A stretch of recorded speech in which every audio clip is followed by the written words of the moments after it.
Did something happen for all of you to come over so suddenly? One day, my son Mike and his family showed up at my house without any notice. I felt gloomy again today because Mike's family always visits without considering our circumstances. However, Mike and his family seemed not to care at all. On the contrary, they demanded snacks and drinks as they pleased. I was utterly disappointed with their always selfish and rude behavior. Reluctantly, while serving coffee and snacks, Can you leave after you're done eating? I have things to do. I told them, but there was no response from Mike and the others. Instead, out of nowhere, We're moving into your house next week. they announced something unreasonable. I panicked but desperately refused. It's impossible. However, Mike and his family wouldn't listen at all. To make matters worse, I was shocked to hear them talking as if they planned to use me like a housekeeper. That night, feeling utterly helpless, I decided to seek help from my friends. My name is Sarah. I have been living alone in the house we lived in for many years since my husband passed away 5 years ago. We met through a mutual friend. Since we both had a good first impression of each other, after a few dates, we smoothly moved on to marriage.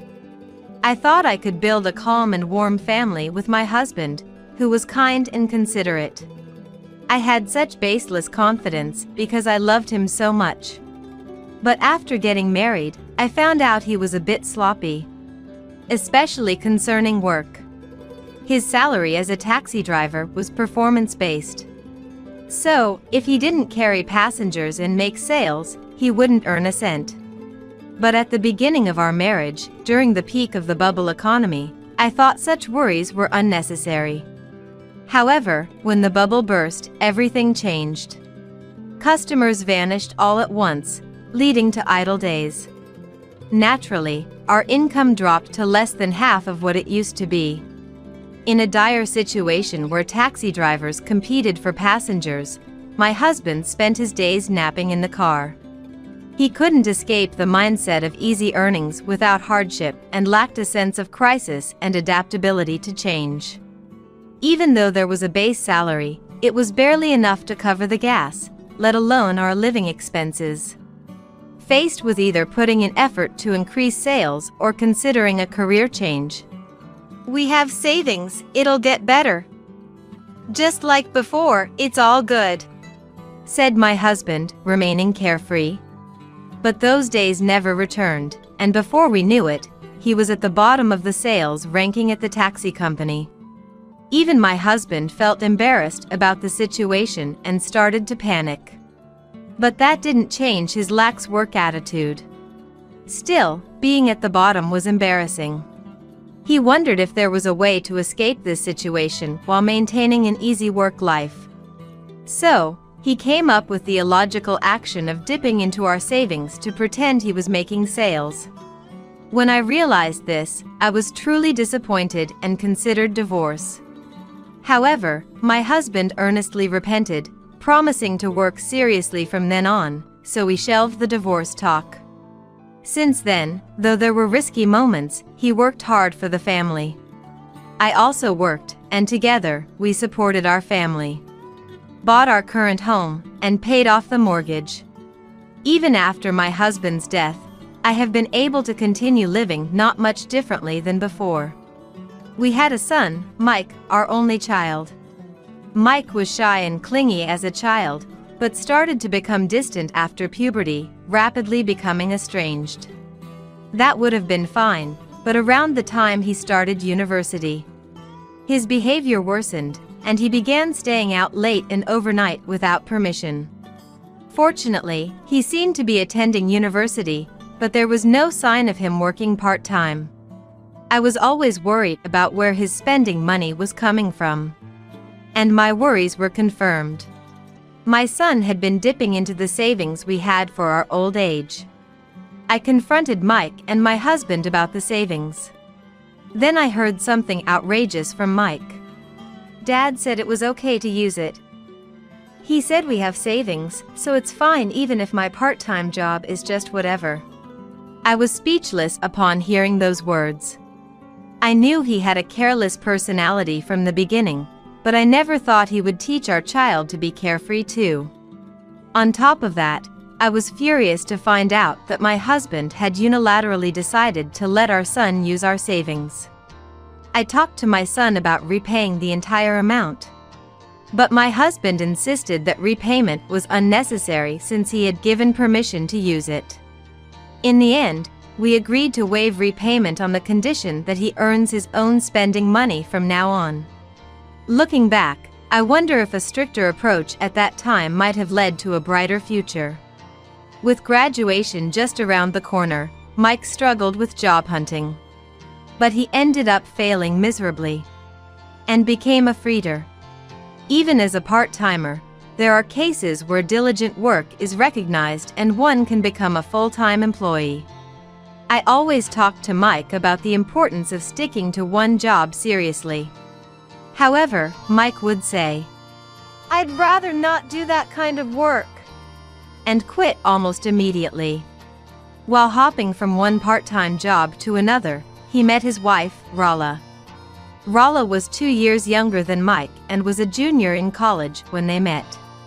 At the time, Rala was room sharing with a friend but was worried about her future path after graduation.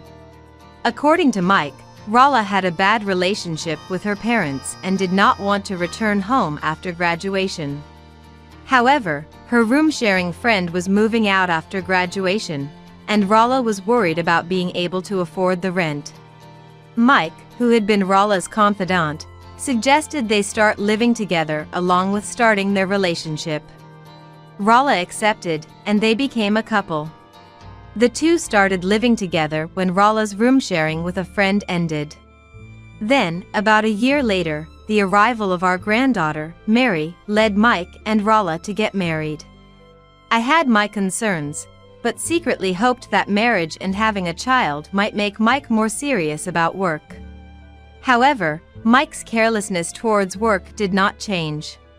He did try to find employment for the sake of his child a few times, but was quickly fired due to unexcused absences and neglect of duties. Recently, he seems to be making ends meet by working in construction. Rala also works part-time at a supermarket, but she often changes jobs, possibly due to poor customer service. I also have concerns about Mary's manners and moral sense, as her behavior often lacks consideration for others. Especially when she comes over unannounced and takes snacks without permission or opens and eats gifts I bought for friends. But looking back, these incidents seem almost endearing. As a middle schooler, Mary wanted pocket money and tried to sell my late husband's keepsakes without permission. Not just once or twice. Luckily, I noticed before they were sold, but since then, I can't let my guard down for a moment when Mary is around. Moreover, my only hope, Mike would say, "Mom, you're too strict. She's a cute granddaughter, so be a bit more lenient," but offers no guidance or discipline to Mary. Mary seems to think she can do anything without repercussions with me, and her inconsiderate actions only worsened. Rala, too, finds reasons to come over, asking for food or meals to be paid for, showing no concern for manners or discipline. I tolerate it because they are my only family, but frankly, they have been nothing but a source of worry. During these troublesome days, I decided to have a mini reunion with friends I met in a university circle after many years. "It's been so long, everyone." "Oh, you became an editor-in-chief at a publishing house? As expected from our writing circle's president." "My recent life? Well, it's SOSO. How about you all?" Conversations with close friends were so enjoyable that we lost track of time. It seemed everyone had their share of hardships, but now they were living relatively peaceful lives. I felt a tiny bit envious of my friends. I thought they didn't have to deal with the rude behavior of family members like I did. However, one friend's comment took the situation in an unexpected direction. Like me, she had lost her husband and was now living alone in their house. She has 3 children who are either married or living freely, each leading their own lives.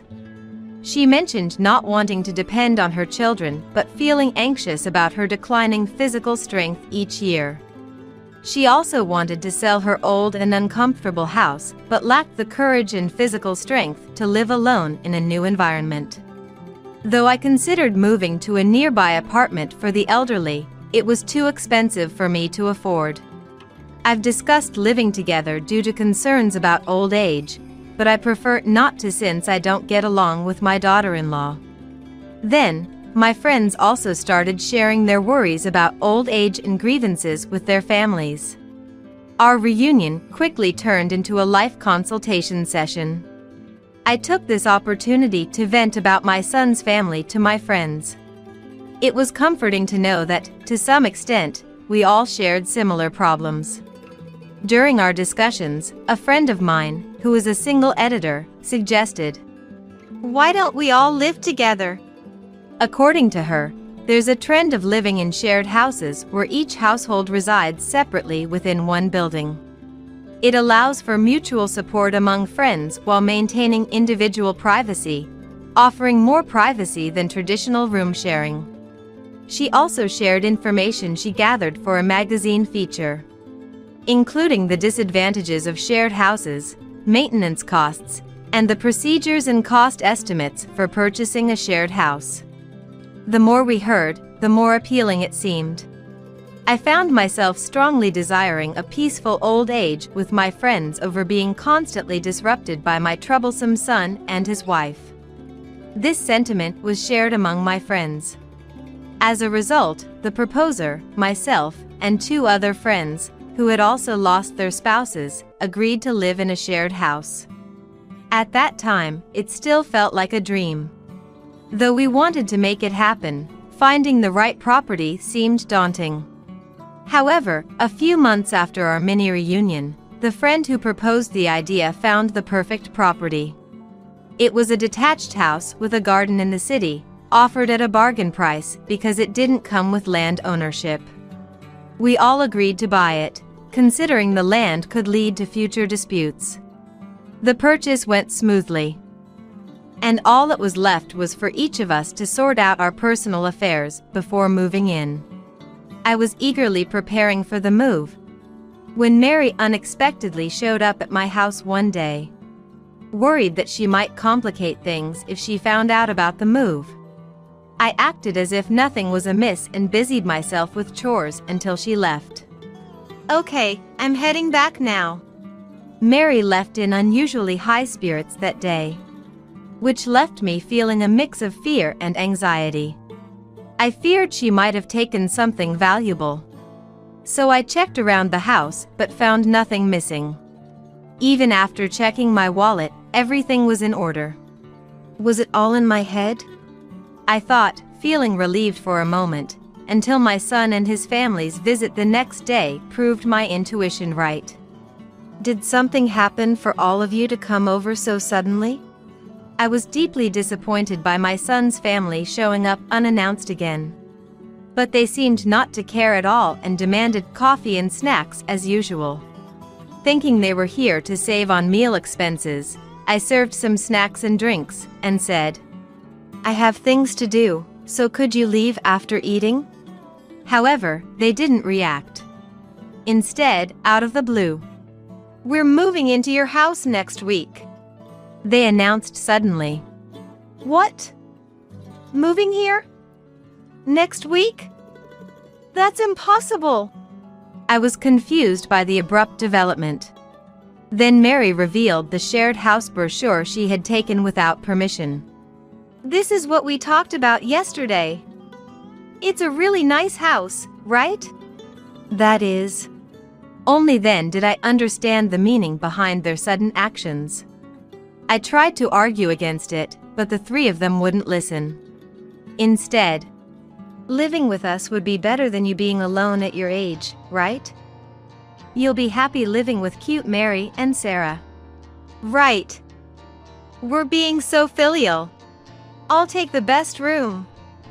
Grandma only needs to do the chores and laundry, so you don't need a room, right? From next week, you'll take care of everything, so it'll be super easy for us," they said. Their words were shocking, but what shocked me the most was that my granddaughter only saw me as a housekeeper.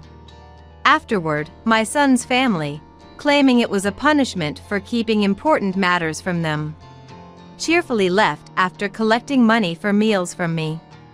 That day, I forgot about my chores and meals, consumed by thoughts of how to stop the move. But I couldn't come up with any good ideas.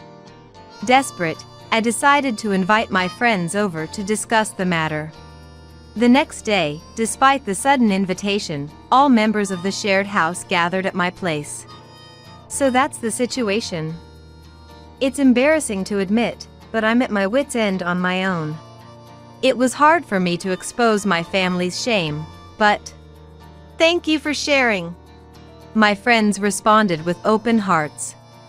They condemned my unreasonable son and his family and suggested that I should hurry up with the move to the shared house as soon as possible. They also said they would help me with all their might. Thank you all so much. Friends really are the treasure one should have. The next day, I hurriedly prepared for the move. Since the shared house came with necessary appliances and furniture, my belongings only amounted to about 3 boxes. Thanks to that, I was able to move into the shared house just 3 days after discussing it with my friends. I also arranged for the sale and disposal of unwanted items concurrently with the move preparations. Emptying the house meant I wouldn't have to return to my old home ever again. I was relieved to no longer worry about accidentally meeting Mike's family. This rapid response was possible thanks to my friends' support. Not only did they help with the move preparation, but their families and acquaintances took care of carrying the belongings and dealing with the junk dealers. Even friends who weren't moving into the shared house offered their help. At that moment, I deeply appreciated having met these friends. Having moved in early, I spent my days cleaning the shared house and organizing supplies, expressing my gratitude to my friends, including those who helped but weren't moving in. In the evenings, I would sit in the communal area, sipping coffee and pondering life with the friends I'd be living with. I can't wait to live with everyone. It was a peaceful and fulfilling time every day. Then, one day, I found a barrage of missed calls from my daughter-in-law, Rala, on my mobile phone. I had left my phone at home that day and went out shopping. That's right, it was today. Remembering the reason for Rala's calls as I looked at the date displayed on my phone screen. She called again. Hello? Sarah?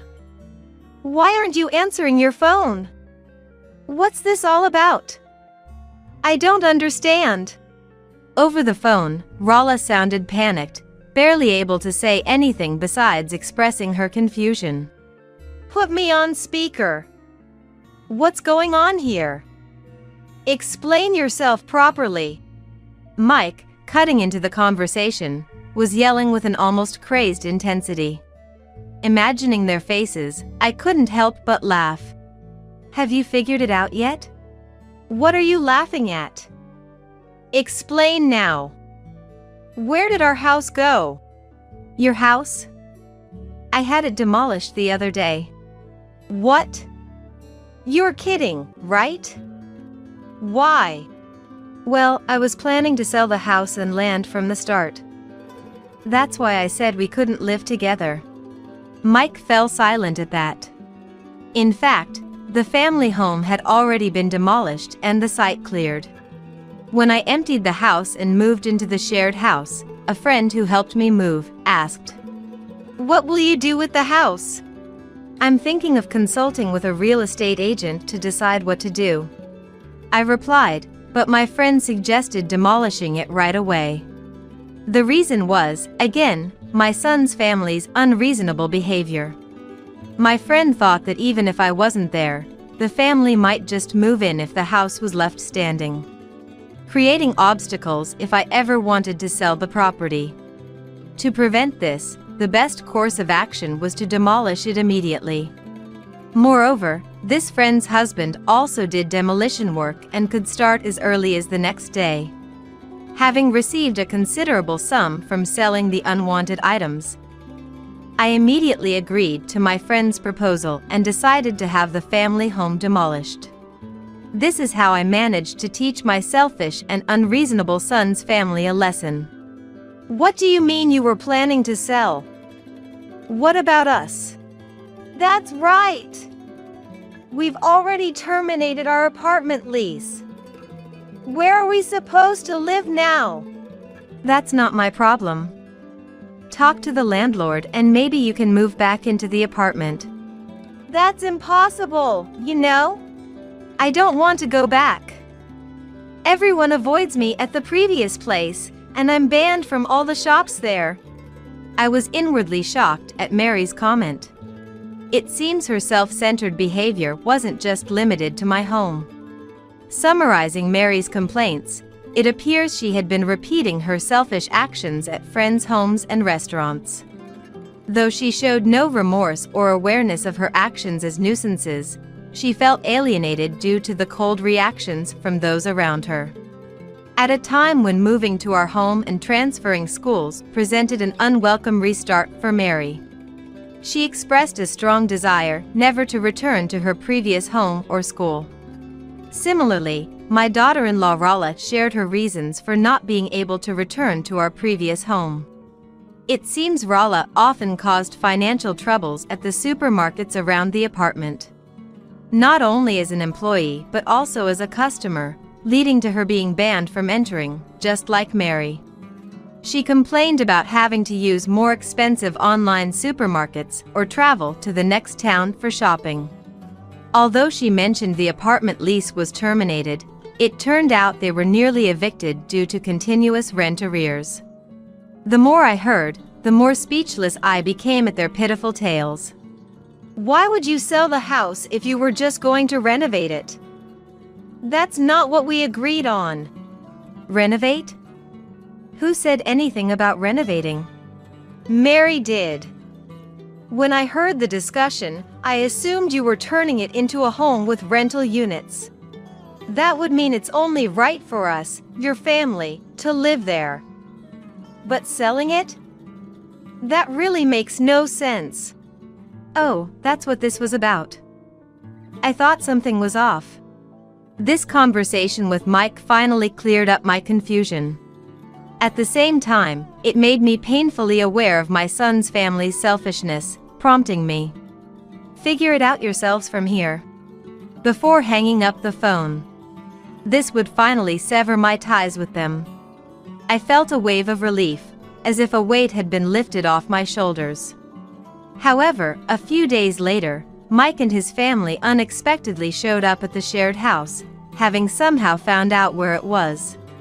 Thinking I shouldn't let them in, I locked all the doors and resisted desperately. Open up. Since Mom's the reason we don't have a house, you need to give us this one. Besides, it's a waste for the elderly to have such a nice house. Mike and his family made threatening gestures, ringing the doorbell repeatedly and banging on the door. My hands trembling, I managed to call the police. When the police arrived at the shared house a few minutes later, Mike and his family fled. I managed to get through today, but I was sure they would return tomorrow. With this thought, I reported the incident to my friends. Two of them mentioned having family members who are police officers, firefighters, and self-defense forces personnel and offered to consult them. From the next day, a police officer from the nearby station started checking on the shared house. Additionally, following one friend's early move-in, men from the fire brigade and self-defense forces began patrolling the area and offering security advice. When Mike and his family showed up again, they left without saying a word upon seeing the men. After that, we never saw Mike and his family again. Originally, Mike and his family had planned to take over the shared house before my friends moved in. However, They were unable to execute their plan because of the daily visits by the physically imposing men and the police officer. Moreover, Mike and his family's funds quickly depleted from staying in hotels. As they were scouting the shared house daily for an opportunity to take over, without working, they eventually ran out of money. Desperate, Mike and his family sought help from a homeless service center. The only option presented to them was to move into the only available public housing, which was too small for a family and poorly located. Despite the undesirable conditions, they had no money nor other place to live. Furthermore, they risked losing even that option if another applicant showed up. Stuck without any forward or backward path, Mike's family reluctantly decided to move into the public housing. Although the rent was cheap, everything else required money. Mike and his family, who had depended on my money and food without seriously working, never saw their situation improve. Moreover, the distance from the middle school meant Mary had to catch an early morning bus to make it to class on time. Unable to cope with such a difficult life, Mary became a problem child, repeatedly skipping school and running away from home. Meanwhile, in the shared house, the remaining 2 friends moved in, and we began our long-awaited life together as 4. The incident with my son's family brought us closer, making our subsequent life surprisingly smooth and comfortable. Living with these reliable friends who helped me through a crisis in my life became my greatest support. The shared space allowed us to invite friends who didn't live with us for tea parties, weekend drinks, and travel planning, making our lives even more enjoyable. The absence of stress from my son's family even gave me the leisure to start writing novels again. This year, I turned 65. My life, though not unhappy, had been dominated by my husband and son. But now, I can spend my money and time on myself and the friends I live with. Thus, I converted all my inheritance into cash. I plan to use it freely, excluding my savings for old age, and live a carefree life.